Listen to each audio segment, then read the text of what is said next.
Bellamy Bridge is a site with a long history of unexplained occurrences, even before its construction in 1851.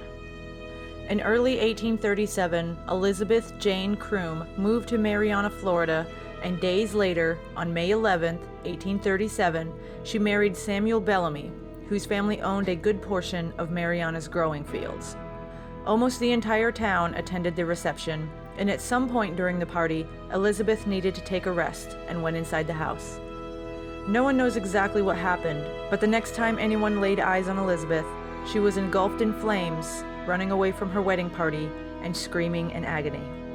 Samuel chased after his bride and caught up to her at the edge of the Chippewa River.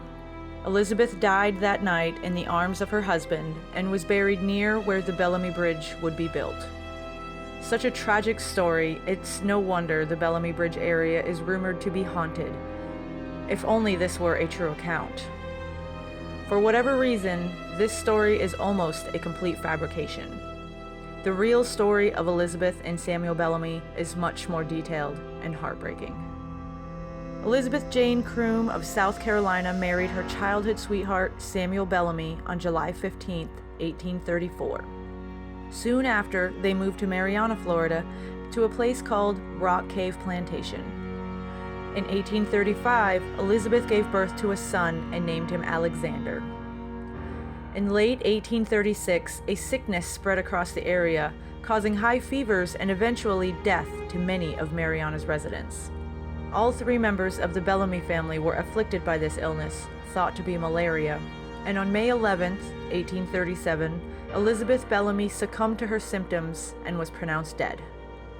7 days later, Alexander followed.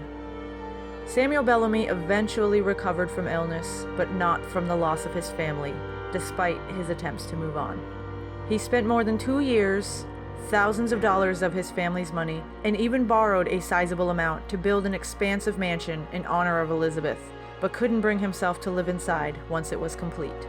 In 1838, he served as delegate for the Florida Constitutional Convention and later became an appraiser for Union Bank. In the 1840s, Union Bank folded due to poor management, and Samuel was unable to repay the money he'd borrowed to build his wife's mansion. His brother took possession of his assets, and Samuel developed an alcohol addiction. On December 28, 1853, Samuel Bellamy slashed his own throat.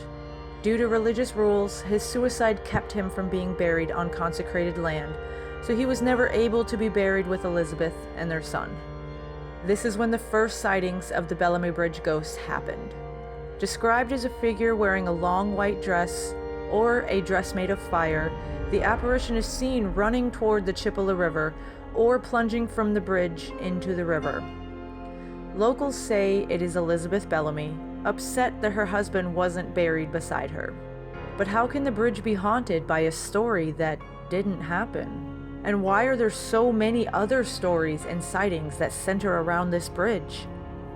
With stories like this, it's difficult to determine the truth from the legend. Visiting these areas is the best and most exciting way to find out for yourself if there are any spirits hanging around after dark. Bellamy Bridge is called the most haunted bridge in America, so be sure to participate in the local ghost tour. Bellamy Bridge ghost walks are hosted on select nights in October, and for a small fee, one can wander the woods and learn about even more ghosts that may be lurking.